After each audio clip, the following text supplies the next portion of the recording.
اللہ نے مومنوں سے ان کی جانیں اور ان کے مال خرید لیے ہیں اور اس کے عوض ان کے لیے بہشت تیار کی ہے۔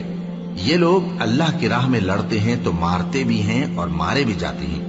یہ تورات اور انجیل اور قرآن میں سچا وعدہ ہے جس کا پورا کرنا اسے ضرور ہے، اور اللہ سے زیادہ وعدہ پورا کرنے والا کون ہے؟ تو جو سودا تم نے اس سے کیا ہے اس سے خوش رہو، اور یہی بڑی کامیابی ہے۔ توبہ کرنے والے، عبادت کرنے والے، حمد کرنے والے، روزہ رکھنے والے، رکوع کرنے والے، سجدہ کرنے والے، نیک کاموں کا امر کرنے والے اور بری باتوں سے منع کرنے والے، اللہ کی حدوں کی حفاظت کرنے والے، یہی مومن لوگ ہیں۔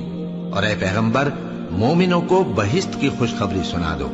پیغمبر اور مسلمانوں کو شایع نہیں کہ جب ان پر ظاہر ہو گیا کہ مشرک اہل دوزخ ہیں تو ان کے لیے بخشش مانگیں، گو وہ ان کے قرابت دار ہی ہوں۔